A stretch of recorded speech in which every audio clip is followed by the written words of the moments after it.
விமர்சகருமான என் ஜெல்லாதன் ஐயா அவர்கள். வாருங்கள் ஐயா, இன்று கண்ணாடி தரும் பாடம் பற்றி சொல்ல போகின்றார். வாருங்கள். தமிழே அமுதே வருவாய் நிறைவாய் தருவாய். உலகெங்கும் உள்ள தமிழ் உறவுகளுக்கும் ஜெர்மனி தமிழறிவு வானொலிக்கும் நேயர்களுக்கும் திரு நைனை விஜயன் அவர்களுக்கும் திருமதி சசிகலா நைனை விஜயன் அவர்களுக்கும் என் வணக்கம். வணக்கம். ஒரு கண்ணாடி தரும் பாடம், ஒரு கண்ணாடி தரும் பாடம் எனும் தலைப்பில் உங்களோடு சில தகவல்களை பகிர்ந்து கொள்கிறேன். தக்கோலம் என் ஜலநாதன், உத்திரமேரூர், தமிழ்நாடு. ஒரு கண்ணாடி தரும் பாடம். அந்த பெரியவரின் கையில் கண்ணாடி, அடிக்கடி அதை பார்ப்பார். பிறகு ஏதோ ஒரு சிந்தனையில் மூழ்கி விடுவார். பக்கத்து வீட்டு இளைஞனுக்கு குறுகுறுப்பு, அந்த கண்ணாடியில் அப்படி என்னதான் இருக்கிறது? பெரியவர் அடிக்கடி அதையே உற்று உற்று பார்க்கிறாரே, ஒருவேளை மாயாஜால கண்ணாடியோ? அவனால் ஆவலை கட்டுப்படுத்த முடியவில்லை. பெரியவரை நெருங்கினான். ஐயா, என்ன தம்பி, உங்கள் கையில் இருப்பது கண்ணாடிதானே? ஆமாம். அதில் என்ன தெரிகிறது? நான் பார்த்தால் என் முகம் தெரியும், நீ பார்த்தால் உன் முகம் தெரியும். அப்படியானால் சாதாரண கண்ணாடிதானே அது? ஆமாம். பிறகேன் அதையே பார்த்து கொண்டு இருக்கிறீர்கள்? பெரியவர் புன்னகைத்தார். சாதாரண கண்ணாடிதான், ஆனால் அது தரும் பாடங்கள் நிறைய. பாடமா? கண்ணாடியிடம் நாம் என்ன பாடம் பெற முடியும்? அப்படி கேள். உங்களில் ஒவ்வொருவரும் மற்றவருக்கு கண்ணாடி போன்றவர்கள். எத்துணை ஆழமான ஓமை இது! இந்த ஓமையில் என்ன இருக்கிறது? எனக்கு ஒன்றும் புரியவில்லை. ஒருவர் மற்றவரின் குறைகளை எப்படி சுட்டிக்காட்ட வேண்டும், எப்படி சீர்திருத்தம் செய்ய வேண்டும் என்பதையெல்லாம் இந்த சின்ன ஓமை தெளிவுபடுத்துகிறது. எப்படி? நம் முகத்தில் ஏதேனும் அழுக்கோ கரையோ பட்டுவிட்டால் கண்ணாடியில் அது தெரிகிறது. அந்த கரையை கண்ணாடி கூட்டுவதும் இல்லை, குறைப்பதும் இல்லை, உள்ளது உள்ளபடி காட்டுகிறது அல்லவா? ஆமாம்.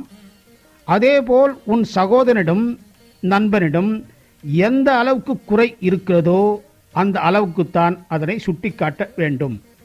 எதையும் மிகையாகவோ ஜோடித்தோ சொல்லக்கூடாது. துரும்பை தூணாக்கவோ கடுகை மலையாக்கவோ கூடாது. இது கண்ணாடி சொல்லும் முதல் பாடம்.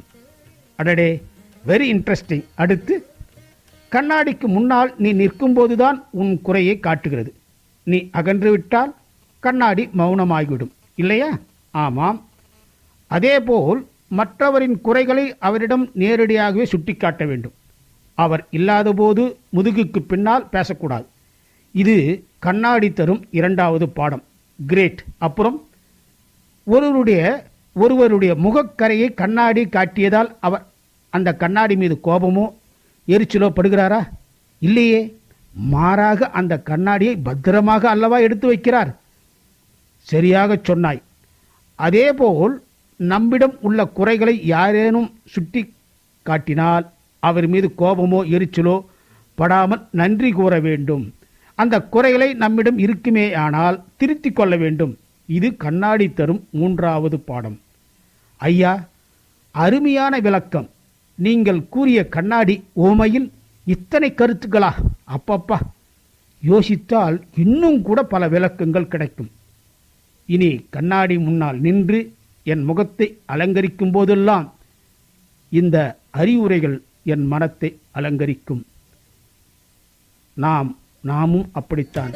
கண்ணாடி முன் பார்க்கும்போது புற அழகை மட்டுமல்ல, புறத்திலுள்ள அழுக்கை மட்டுமல்ல, அகத்திலுள்ள அழுக்கையும் சரிப்படுத்திக் கொள்ள வேண்டும். அப்போதுதான் நாம் புறத்திலும் அகத்திலும் அழகாக இருக்கும் என்பதை தெரிவித்துக்கொண்டு இந்நிகழ்வை நிறைவு செய்கின்றேன். வாய்ப்பளித்த ஜெர்மனி தமிழறி வானொலிக்கு நன்றி, வணக்கம். தக்கோலம் என் ஜலநாதன், உத்திரமேரூர், தமிழ்நாடு. சங்கத்தமிழ் இலக்கிய பூங்கா. ஆம், கண்ணாடிக்குள் இத்தனை விடயங்கள் அடங்கி இருக்கின்றனவா? சிறப்பாக சொன்னீர்கள் ஐயா. நன்றிகள். மீண்டும் மீண்டும் இணைந்து சிறப்பீங்கள் ஐயா. நன்றி, வணக்கம். ஆம், அவர் தக்கோலத்திலிருந்து ஆசிரியர் முனைவர் பட்டிமன்ற பேச்சாளர் விமர்சகர் என் ஜெகநாதன் ஐயா அடைந்திருந்தார். நன்றிகள் ஐயா. நீங்கள் கேட்டுக்கொண்டிருப்பது காலை கதம்பம். இது தமிழருவி வானொலி, ஜெர்மனி.